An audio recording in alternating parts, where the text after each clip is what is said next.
দৈনিক জনকণ্ঠ পত্রিকা দখলের অভিযোগ উঠেছে জাতীয় নাগরিক পার্টির যুগ্ম সদস্য সচিব জয়নাল আবেদিন শিশির ও সাবেক সেনা কর্মকর্তা আফিজুর রহমানের বিরুদ্ধে।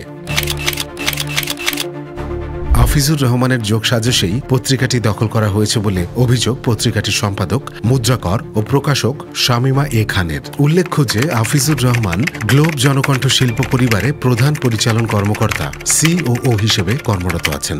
আচ্ছা, এখানে যারা ষড়যন্ত্রে লিপ্ত তারা একজন প্রাক্তন মেজর আফিজ, সে DGFI-তে ছিল বহুদিন এবং সে নিজে খুব সৎ এবং অনেস্ট এসব বলতো।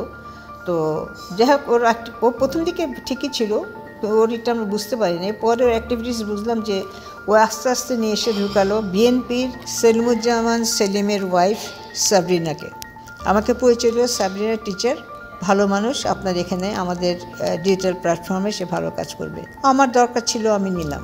তো সেলিমুজ্জামান সেলিম বিএনপির একজন নেতা, তো তার ওয়াইফ নিশ্চয়ই এত নিচু কাজ করবেন না, এটা চিন্তা করেই আমি করলাম, ওনাকে রাখলাম।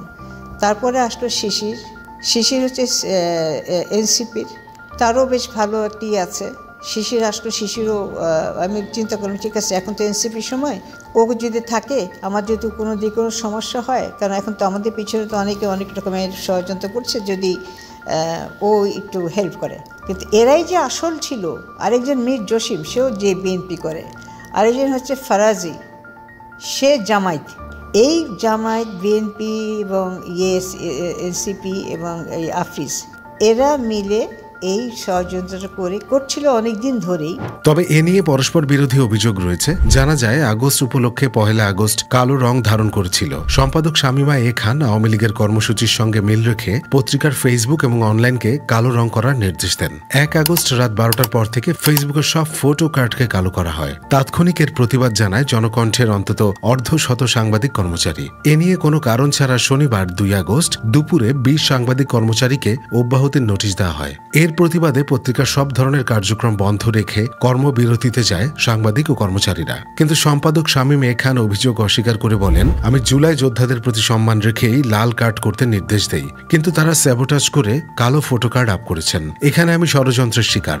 জনকণ্ঠের সম্পাদক ও প্রকাশক শামীমা এ খান ষড়যন্ত্র করে জনকণ্ঠ ভবনে মব সৃষ্টি করে অবৈধভাবে দখলের অভিযোগ করেছেন। আজকে আমাদের খুব দুঃখজনক যে জনকণ্ঠ যারা করেছে, মানে জনকণ্ঠ একটা প্রবলেম তৈরি করেছে। বিগত বেশ কয়েকদিন ধরেই ওরা এগুলো করছিল, আমরা একটু টাচ করতে পেরেছিলাম। গতকালকে তারা যেটা করেছে সেটা হচ্ছে, আমরা চেয়েছিলাম যে জুলাই যারা যোদ্ধা, যারা শহীদ হয়েছেন, তাদের জন্য আমরা একটা সুন্দর পোস্ট করে সেটা আমরা দিব। সেটাকে লাল করতে বলেছিলাম, কিন্তু তারা সেটাকে সাবোটাজ করে কালো করে দিয়ে এটা বোঝাতে চেয়েছে যে আমরা এই জুলাইয়ের ইটাকে মানি না। এবং সেটার পরপরই তাদের কার্যক্রমটা খুব দ্রুত মানে এমন দিকে গেল যে তারা পরে আমরা বুঝলাম তারা এই জনকণ্ঠ দখলের জন্য এই পায়তারা তারা করছিল। যে কারণেই হোক, দেশের প্রথম সারির একটি দৈনিক দখল হয়ে গেল, কিন্তু দেশের কোনো মূলধারার গণমাধ্যমই সেটি নিয়ে প্রতিবেদন করল না। সাংবাদিকদের কোনো নেতা, সংগঠন কেউই সেটার প্রতিবাদ করল না। এটি কি গণমাধ্যমের উপর নগ্ন হস্তক্ষেপ নয়? এটি কি গণমাধ্যমের কণ্ঠরোধ নয়? গণমাধ্যমের স্বাধীনতা নেই, গণমাধ্যমেও এক ধরনের দখলদারিত্ব প্রতিষ্ঠা করা হয়েছে।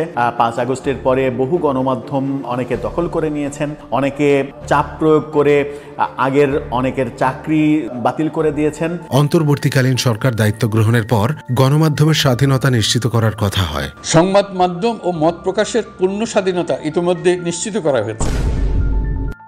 গঠিত হয় গণমাধ্যম সংস্কার কমিশন। কিন্তু গণমাধ্যম কতটুকু সংস্কার হয়েছে, কতটুকুই বা স্বাধীনতা পেয়েছে আমাদের গণমাধ্যম?